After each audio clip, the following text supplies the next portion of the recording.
Oke, bismillahirrahmanirrahim. Assalamualaikum warahmatullahi wabarakatuh. Alhamdulillahirabbil alamin wa bihi nasta'inu ala umuri dunya waddin wassalatu wassalamu ala asrofil anbiya'i wal mursalin wa ala alihi washabihi ajmain amma ba'du. Terima kasih kepada Bunda semua yang telah mendaftar kulwab atau webinar tentang merawat dan menumbuhkan keimanan anak melalui Zero Base Play. Ya, sebelum kita mengetahui apa itu keimanan anak, kemudian bagaimana cara pelaksanaan Zero Base Play itu, kita harus lebih tahu dulu mengenai fitrah. Jadi apa itu fitrah atau bagaimana sih mengenal fitrah? Fitrah itu pada dasarnya ada dalam Quran surat Ar-Rum ayat 30 ya, di mana Allah berfirman, "Maka hadapkanlah wajahmu yang dengan lurus kepada agama Islam sesuai dengan fitrah Allah." Dan tidak ada seorang pun yang dilahirkan kecuali ia terlahir dalam keadaan fitrah ya, maka orang tuanya yang sesungguhnya membuatnya menjadi seorang Yahudi, Nasrani atau Majusi.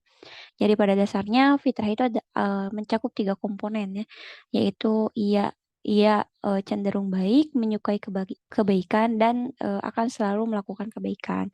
Jadi fitrah itu memang sesuatu yang sudah Allah beri kepada setiap manusia saat lahir ya. Jadi saat anak lahir ia membawa fitrah-fitrahnya masing-masing dan fitrah itu sangat-sangat terawat dengan baik. Nah, begitu lahir kemudian diasuh oleh orang tuanya.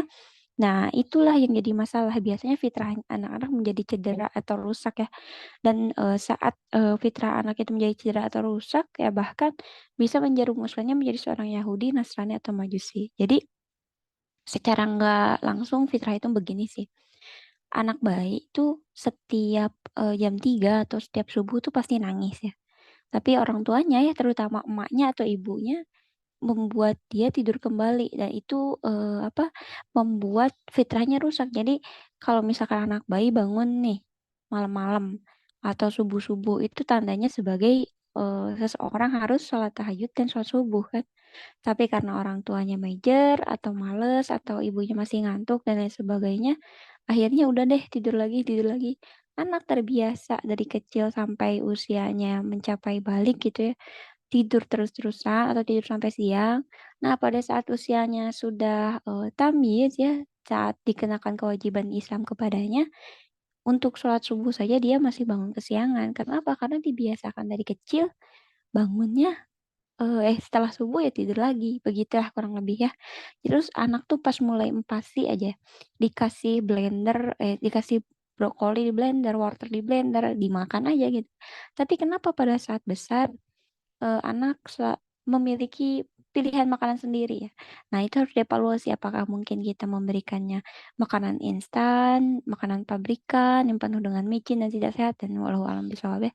Nah, itu salah satu salah satu ciri-ciri atau tanda-tanda bagaimana cara kita untuk merusak anak gitu. Merusak fitrah anak. Nah, itulah yang seharusnya dihindari. Jadi sampai sini kita paham bahwa fitrah itu ada di setiap manusia, tidak hanya anak saya, tidak hanya anak ibu, bahkan anak bunda-bunda di luar sana juga dilahirkan dengan fitrahnya masing-masing. Nah, dalam Fitrah Based Education ya karya Ustadz Hari Santosa Allahuryarham, semoga amal ibadah beliau diterima karena telah menurunkan konsepsi ini dengan detail gitu ya. Nah, beliau membagi fitrah atau fitrah personal potensi itu menjadi 8 aspek ya. Yang pertama adalah fitrah keimanan, yang kedua adalah fitrah belajar dan bernalar, yang ketiga adalah fitrah bakat dan kepemimpinan, yang keempat adalah fitrah perkembangan, kemudian yang kelima adalah fitrah seksualitas dan cinta, yang keenam adalah fitrah estetika dan bahasa, kemudian diakhiri dengan fitrah individualitas dan sosialitas. Khusus hari ini karena membahas keseluruhan fitrah ini dirasa tidak mungkin ya. Maka dari itu kita hanya fokus untuk membahas fitrah keimanan saja. Nah, apa itu fitrah keimanan? Jadi fitrah keimanan itu adalah penumbuhan fitrah keimanan lebih optimal di usia 0 sampai 7 tahun gitu ya. Di mana imajinasi dan abstraksi anak masih berada pada puncaknya gitu. Sehingga alam bawah sadarnya masih terbuka lebar, pemahaman ini terkait Allah, Rasul, ciptaan Allah dan akan mudah dibangkitkan pada usia ini.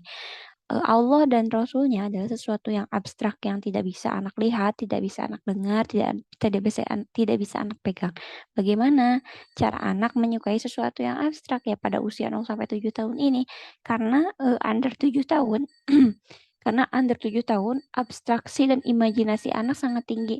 Jika anak bisa dengan mudah mencintai superhero ya, misalkan Spider-Man, kemudian Batman dan lain sebagainya yang memang sesuatu yang abstraksi ya, yang yang bagaimana mungkin ya seseorang bisa memiliki kekuatan laba-laba hanya karena digigit laba-laba gitu.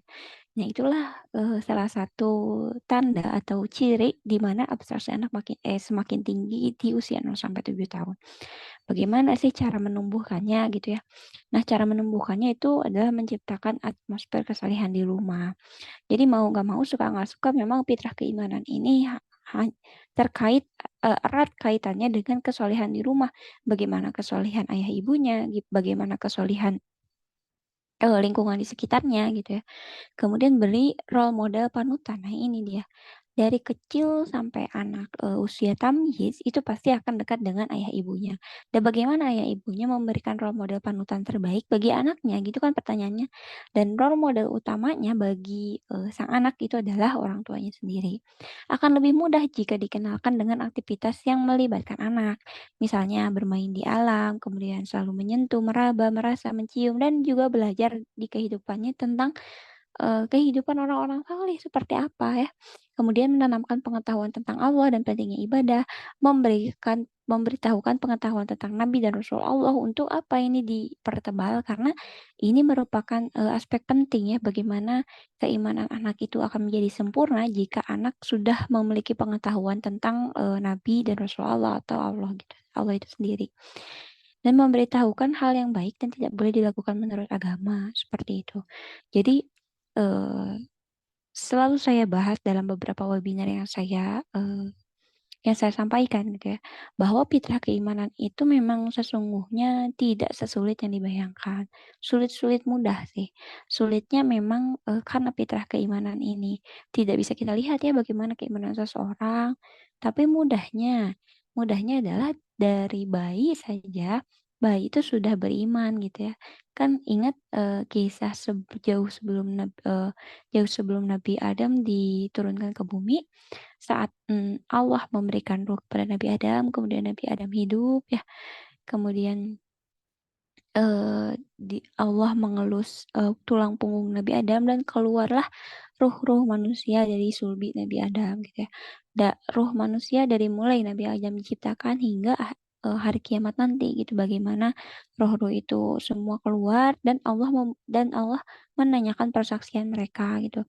Apakah kalian sungguh gitu ya mengakui bahwa aku adalah sebagai Tuhan kalian, dan kita ya yang waktu itu masih berwujud sebagai ruh itu mengakui secara sadar bahwa Allah adalah Tuhan kita. Nah, itu adalah sudah menjadi bekal keimanan yang terbaik ya. Tapi kenapa ada manusia yang agamanya berbeda hari ini ya? Karena memang tadi ya sesuai hadis bahwa setiap anak memang terlahir fitrahnya, tapi karena orang tuanya lah yang menjuruskan mereka menjadi Yahudi, Nasrani, dan Majusi, seperti itu. Nah nah untuk pembagian usia itu sendiri, bagaimana sih cara, menumbuhkan fitrah tadi gitu ya, selain dari kebiasaan yang memang nggak ada cara lain selain, menumbuhkan keimanan dengan kebiasaan dan personakan. Bagaimana mungkin anak bisa, meniru gerakan sholat jika orang tuanya juga nggak pernah sholat gitu. Bagaimana mungkin anak sudah menyukai Al-Quran jika orang tuanya saja jauh dari Al-Quran. Bagaimana mungkin anak mengenali kisah sirah para nabi jika orang tuanya juga nggak tahu gitu ya, sejarah-sejarah Islamnya. Itu dia, keimanan memang jadi kalau misalkan kita membicarakan bagaimana cara menumbuhkan keimanan anak, adalah tumbuhkan sendiri keimanan dalam diri kita. Mau nggak kita beriman sama Allah? Mau nggak kita berubah untuk, merubah kebiasaan kita sehingga diisi dengan hal-hal yang kebaikan, gitu. Dari mana sih mulainya gitu? Nah, Ibnu Qayyim ya mengklasifikasikan usia manusia menjadi 4 periode ini gitu ya. Ada masa anak-anak, ada masa pemuda, masa dewasa, dan masa tua. Nah, yang paling optimal sekali kita akan, ambil ya masa anak-anak ini, dimulai 0 sampai 15 tahun ya. Nah, masa usia 0 sampai 15 tahun ini dibagi lagi berdasarkan pendidikan sesuai EPE, yaitu pralatih, preakil balik 1, 2, dan, posakil balik gitu ya. Usia 0 0 sampai 6 tahun gitu, 7 sampai 10 tahun, 11 sampai 14 tahun, dan lebih dari 15 tahun. Dan kita akan fokus pada masa pralatih ya, 0 sampai 6 tahun ini. Seperti itu. Nah, apa tanda dari fitrah keimanan yang cedera? Yang tadi saya sampaikan bahwa jika kita tidak memupuk fitrah keimanan anak kita secara benar-benar di usia 0 sampai 7 tahun, maka kemungkinan fitrah keimanan anak itu akan cedera. Ya, bagaimana atau apa saja sih tanda fitrah keimanan anak cedera itu? Anak tidak senang melakukan kebaikan gitu ya. Itu adalah salah satu tanda yang dapat dilihat keimanannya tidak tumbuh dengan sempurna gitu. Ketika kita yuk sedekah, misalkan diajakin sedekah, memasukkan uang ke dalam kenceleng masjid, misalkan anak tidak menyukainya, berarti itu ada salah satu red flag yang harus kita perhatikan. Yang kedua, anak tidak mau beribadah karena tidak mengetahui ya kenapa ia harus beribadah kepada Allah. Banyak sekali kasus anak disuruh sholat gitu. Disuruh sholat ya dia nggak mau gitu. Yuk sholat zuhur atau yuk sholat asar dan lain sebagainya. Anak tuh nggak mau ya. Nah, itu adalah salah satu red flag juga kenapa anak tidak menyukai sholat ya. Ya, karena ia tidak mengetahui kenapa ia harus beribadah kepada Allah ya. Rata-rata orang tua menyuruh sholat tanpa ia dasari ya. Kenapa sholat itu harus dilakukan gitu ya. Itu kewajiban ya, kewajiban dari Allah. Lah, kalau tahu kewajiban, apakah orang tuanya saja sudah melakukan beribadah kepada Allah dengan maksimal gitu? Apakah orang tuanya saja saat sholat selalu menyegerakan sholat di awal waktu dan lain sebagainya ya, kalau tahu itu kewajiban sebagai orang dewasa saja gitu ya, dapat kita akui ya, kalau misalkan sudah masuk waktu sholat, kemudian misalkan zuhur ya sudah masuk waktu sholat, terus kita kadang-kadang nanti aja lah gitu ya, waktunya masih banyak ini dan lain sebagainya. Kalau misalkan tahu itu kewajiban, kenapa kita tidak menyegerakannya? Itu di pikiran orang dewasa loh. Kadang-kadang seperti itu. Apalagi anak kecil. Apalagi anak kecil yang nggak tahu ya bagaimana apa itu kewajiban ya. Karena usia 0 sampai 6 tahun itu nggak tahu kewajiban bahwa kita harus sholat, ini harus ini ya. Mereka nggak tahu, dia belum paham apa itu kewajiban. Terus tiba-tiba kita sebagai orang tuanya nyuruh sholat dan dengan paksaan ini itu. Tanpa dipersanakan dulu Allah itu siapa, bagaimana sistem Allah bekerja gitu ya. Kenapa kita harus beribadah kepada Allah tanpa didasari itu ujug-ujug atau tiba-tiba saja orang tuanya menyuruh sang anak sholat, ya itu adalah salah satu red flag dari orang tua yang harus perbaiki, seperti itu. Kemudian anak tidak menyukai segala hal yang berbau keagamaan. Ya, jika kita dekatkan dengan hal-hal yang berbau keagamaan, anak itu jelas menolak. Nah, itu adalah salah satu red flag juga yang harus diperhatikan. Anak tidak menyukai anak senang membangkang, berkata kasar, dan tidak memperdulikan sesama. Kalau misalkan ini berkaitan dengan keagamaan atau hal-hal yang berbau Islam, anak itu senang membangkang orang tuanya. Kalau misalkan kayak contoh tadi ya, disuruh sholat, nggak mau, malah marah-marah. Kenapa sih harus sholat terus gitu ya, mana 5 kali dalam sehari dan sebagainya. Itu adalah tanda atau peringatan dari Allah bahwa ada yang salah dalam cara kita menumbuhkan keimanan anak. Jika dibiarkan ya hal-hal ini dan ketidakkonsistenan dalam ibadah. Ketidakkonsistenan dalam ibadah ini semacam ini. Kalau misalkan dari kecil kita biasakan untuk berhijab atau dikerudung gitu.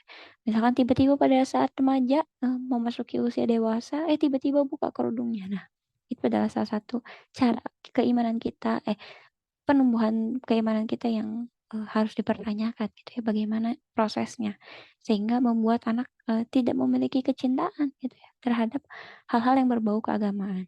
Jika dibiarkan hal-hal seperti ini, maka anak akan masuk dalam golongannya orang-orang yang pemabuk, peminum khamr, atau pengguna narkotika karena anak tidak mengetahui bagaimana pentingnya menjaga diri dari hal-hal seperti ini.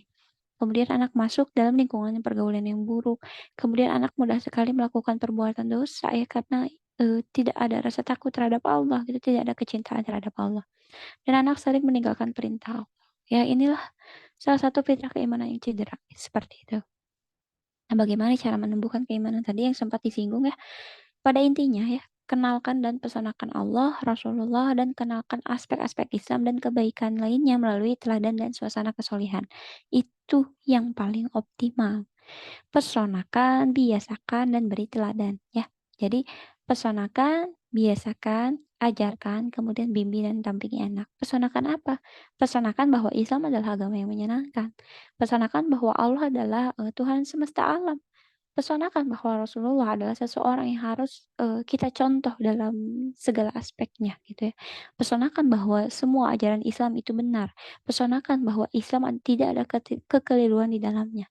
Pesonakan bahwa memang Allah, Rasul dan segala hal dan bahkan Al-Quran ya itu adalah sesuatu yang anugerah yang paling besar yang ia dapatkan dalam hidup gitu. Kemudian biasakan kegiatan sehari-harinya dengan keimanan. Biasakan ia melihat orang tuanya sholat. Biasakan ia melihat orang tuanya mengaji. Biasakan anak melihat kegiatan sehari-hari orang tuanya yang penuh dengan kesolihan. Bukan diisi dengan pertengkaran orang tua.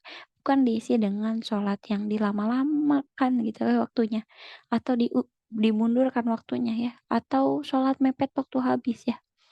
Dan jangan biasakan anak melihat orang tua yang jauh dari Al-Quran. Jangan biasakan orang tua yang jauh dari ilmu ya. Mau bagaimana anak mencontoh kita gitu ya.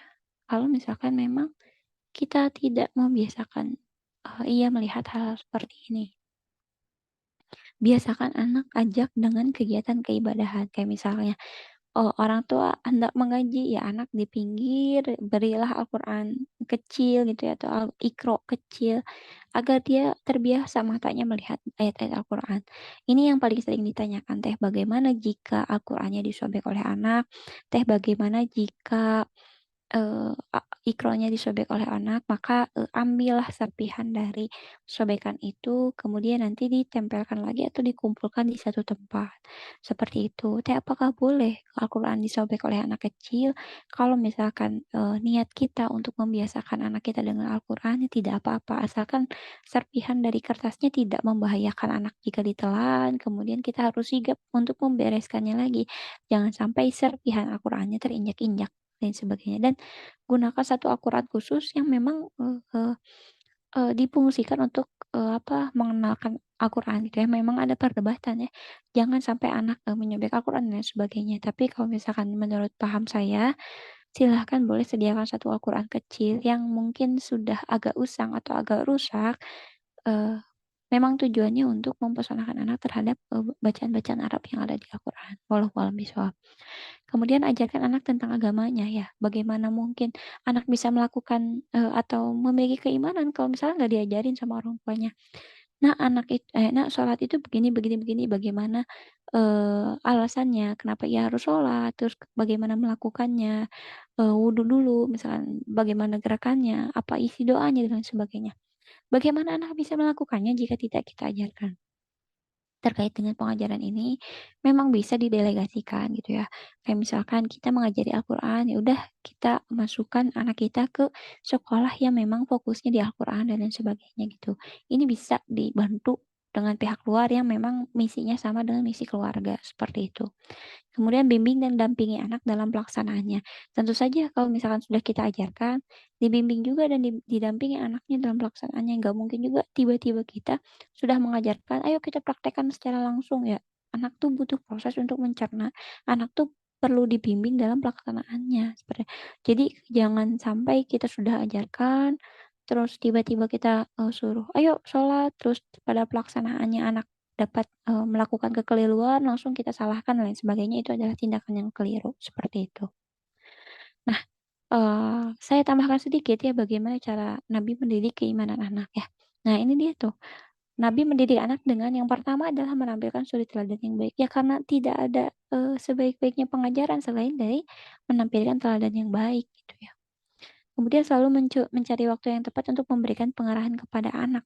Jadi biasanya waktu yang sangat direkomendasikan adalah dalam perjalanan, kemudian saat makan, saat anak sedang sakit, ya saat saat anak dalam kondisi tenang. Itu pengajaran yang bisa dilakukan menurut Nabi gitu ya.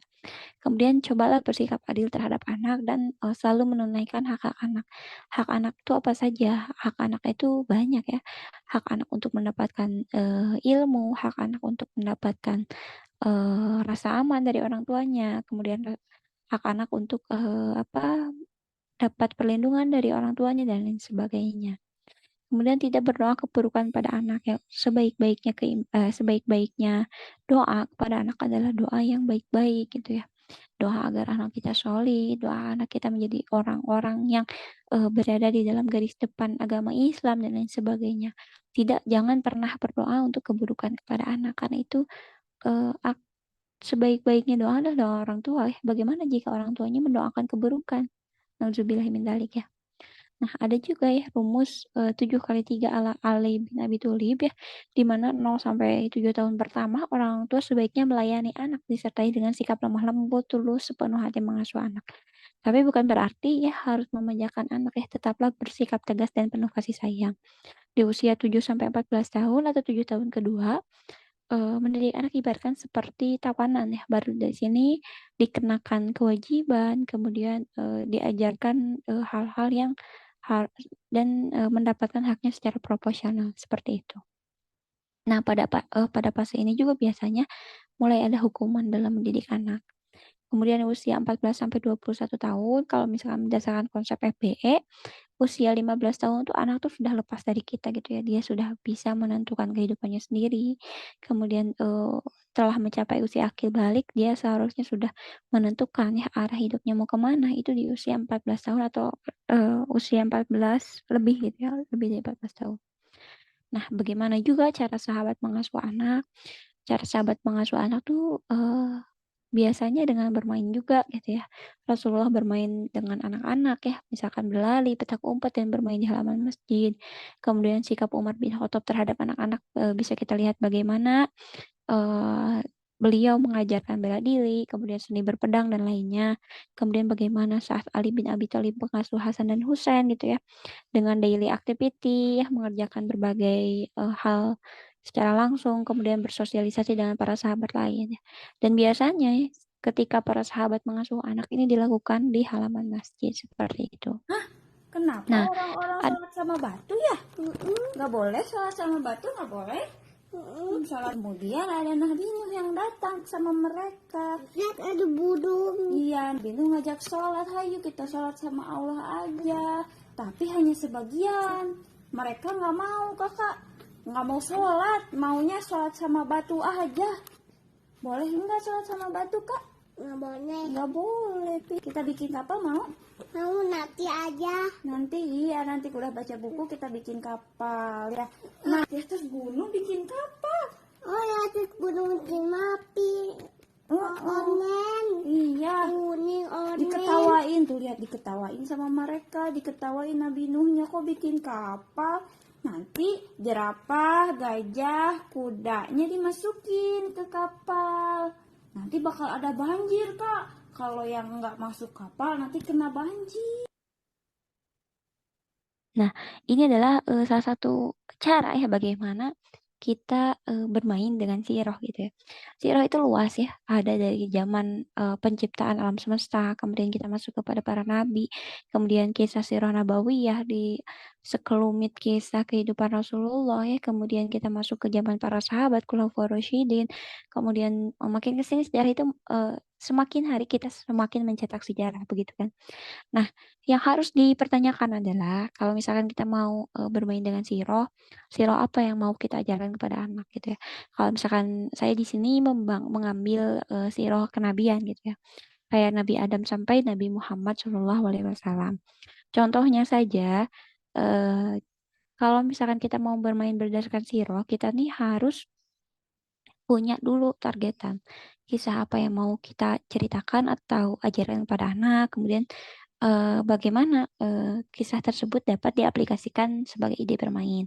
Yang pertama itu misalkan yang saya beri contohnya ya, kisah Nabi Nuh yang membuat kapal Nabi Nuh sambil berkisah. Kisahnya kita sampaikan dulu sebagai landasan kenapa kita harus membuat kapal Nabi Nuh gitu ya, sehingga dia paham, dia tahu gitu ya apa yang sedang dimainkan. Kalau bisa sih dengan buku ya berkisah dengan buku sehingga dia juga terimajinasi dengan apa yang kita sampaikan. Buku-buku banyak ya, ada buku Nabi, buku-buku para sahabat, dan lain sebagainya. Asal orang tuanya nih mau nggak mengeksplor gitu ya. Tapi kalau nggak ada buku gimana? Kalau nggak ada buku ya nggak apa-apa, tapi kita harus optimalkan dengan mimik muka ya, raut wajah, kemudian intonasi suara dalam berkisah agar anak tuh semakin tertarik seperti itu. Kemudian gunakanlah ide main yang sederhana tapi bisa dipraktekkan. Misalkan kita dapat membuat kapal Nabi Nuh yang terkait dengan kisah Nabi Nuh ya, itu sendiri sangat sangat ikonik gitu ya, sangat ikonik di kisah Nabi Nuh itu tentang kapal.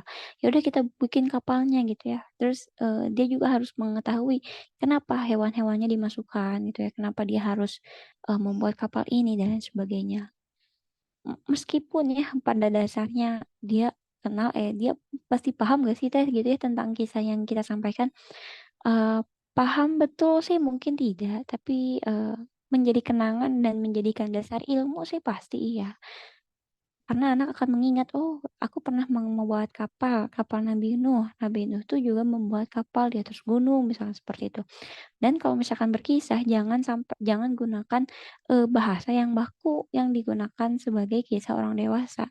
Sebaiknya gunakan bahasa dalam kisah bahasa-bahasa yang ringan yang dapat dimengerti oleh anak seperti itu. Nah, contoh lainnya misalkan kisah Nabi Soleh. Kisah Nabi Soleh kan terkait dengan unta ya. Ya udah misalkan kita membuat cap tangan dengan unta, membuat banyak unta dan bermain gembala misalkan nih. Anak tuh dikasih pewarna makanan tangannya, kemudian tangannya dicoret-coret seperti ini, kita bentuk sebagai unta gitu ya, kasih kaki dan sebagainya. Setelah kita berkisah tentang unta Nabi Soleh. Nah, selanjutnya kisah Nabi Ibrahim misalkan ya. Nah, melihat api mengajari anak tentang sifat api ya. Kalau misalkan kita melihat api secara langsung, kemudian kita lakukan dialog iman di sana ya sambil bermain, Kak, api itu begini-begini dahulu Nabi Ibrahim pernah dibakar oleh api tapi apinya menjadi dingin. Tapi Kakak hati-hati ya, api ini panas, tapi Allah nih karena Maha Baik, Allah nolong Nabi Ibrahim. Jadi apinya dingin dan sebagainya.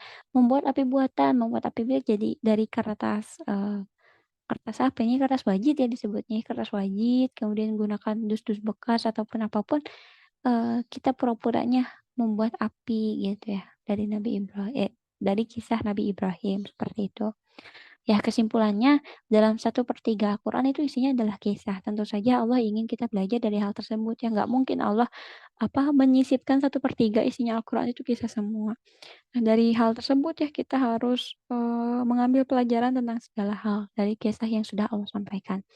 Termasuk dalam hal pengajaran anak ya, semoga Allah memudahkan setiap proses pendampingan kita. Kemudian ya, yang harus kita highlight di pembahasan hari ini adalah keimanan anak tidak ditentukan dengan seberapa rajin ia beribadah saat kecil, seberapa banyak surat ia dihafal, dan seberapa baik ia membaca Al-Quran.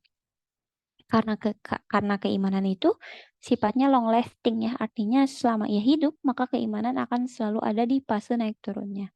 Hasil dari pendidikan keimanan yang kita lakukan hanya dapat dilihat saat anak di akhirat kelak ya. Apakah anak kita termasuk anak yang solih yang dapat memberikan syafaat dan bantuan kepada orang tuanya, atau anak justru menjerumuskan orang tua ke dalam api neraka yang menyala. Nauzubillahi min dzalik ya. Nah, itulah pembahasan kita hari ini. Meskipun singkat, tapi saya harap kita akan banyak diskusi nanti saat waktunya tiba di WhatsApp ya. Maka dari itu, saya tutup dengan jazakumullahu khairan para bunda semua yang telah menyimak sampai akhir. Kita tutup dengan doa kafaratul majelis. Subhanakallahumma wabihamdika asyhadu an la ilaha illa anta astaghfiruka wa atubu ilaik. Wabillahi taufiq wal hidayah. Wassalamualaikum warahmatullahi wabarakatuh. Jika ada insight yang menarik dari pembahasan kali ini, silahkan jangan ragu untuk tag saya di Instagram ya. Assalamualaikum.